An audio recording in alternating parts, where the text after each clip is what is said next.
दैनिक जागरण का संपादकीय डिक्टेशन। गति 100 शब्द प्रति मिनट।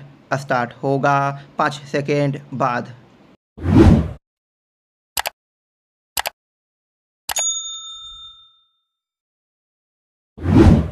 स्टार्ट। इस पर आश्चर्य नहीं कि केंद्र सरकार जन कल्याण के अपने प्रमुख कार्यक्रम आयुष्मान भारत प्रधानमंत्री जन आरोग्य योजना को विस्तार देने की रूपरेखा बना रही है।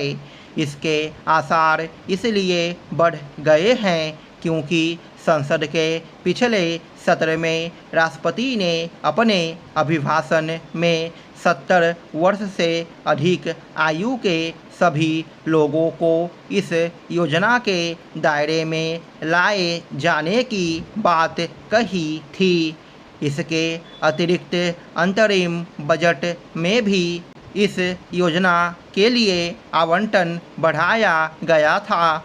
माना जाता है कि आने वाले बजट में इस योजना में 70 वर्ष से अधिक आयु वालों को शामिल करने के साथ ही कवर राशि में भी वृद्धि के उपाय कर दिए जाएंगे।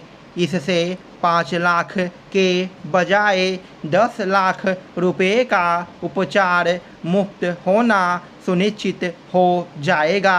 इससे 2/3 से अधिक आबादी स्वास्थ्य बीमा योजना के दायरे में आ जाएगी। ऐसी किसी योजना की आवश्यकता इसलिए है क्योंकि अपने देश में एक तो निर्धन आबादी की संख्या बहुत अधिक है और दूसरे उपचार दिन प्रतिदिन महंगा होता जा रहा है। विभिन्न अध्ययनों में बार बार यह सामने आता है कि अनेक लोगों को अपना या अपने स्वजनों का उपचार कराने में इतनी अधिक राशि खर्च करनी पड़ती है कि वे आर्थिक रूप से विपन्न हो जाते हैं और कुछ लोग तो गरीबी रेखा से नीचे आ जाते हैं। इसमें संदेह नहीं कि समय के साथ गंभीर बीमारियों का भी उपचार संभव हो रहा है, लेकिन इसी के साथ साथ इलाज भी महंगा होता जा रहा है। यह अच्छा है कि सरकार ने इस योजना की कवर राशि बढ़ाने और 70 वर्ष से अधिक आयु के सभी लोगों को इसके दायरे में लाने के बारे में सोचा, लेकिन अच्छा यह होगा कि वह 70 के बजाय 60 वर्ष से अधिक आयु के लोगों को इस योजना के दायरे में लाने की दिशा में आगे बढ़े। ऐसा इसलिए किया जाना चाहिए क्योंकि एक बड़ी संख्या में लोग 60 वर्ष की आयु के बाद बीमारियों की चपेट में आना शुरू हो जाते हैं और दूसरे सेवानिवृत्त भी हो जाते हैं।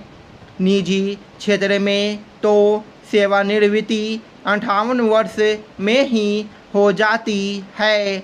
अब जब सरकार आयुष्मान योजना को व्यापक बनाने की तैयारी कर रही है, तब फिर उसे इस पर भी ध्यान देना होगा कि इस योजना के लाभार्थियों को आसानी से उपचार की सुविधा कैसे हासिल हो, इस बारे में इसलिए ध्यान दिया जाना चाहिए क्योंकि ऐसी शिकायतें आती रहती है कि निजी अस्पताल इस योजना के लाभार्थियों का उपचार करने में आनाकानी करते हैं।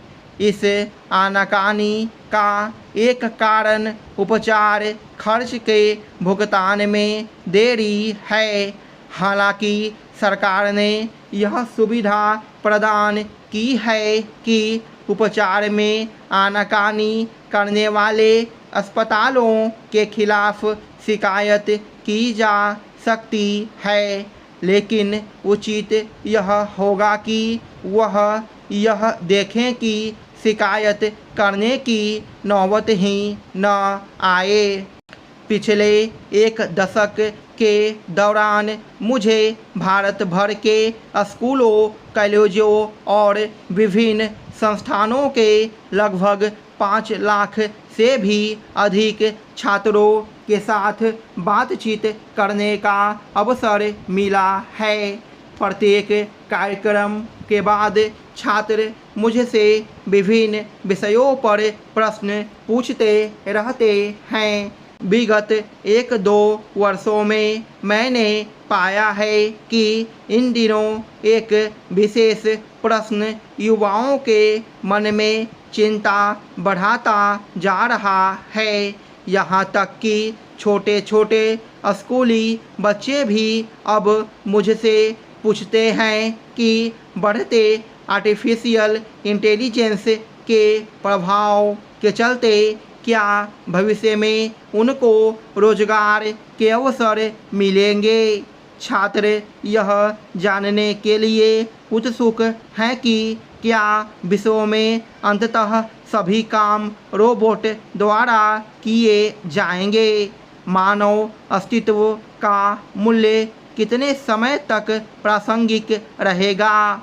छात्रों के बीच यह नकारात्मक माहौल एक चिंता का विषय है। स्टॉप।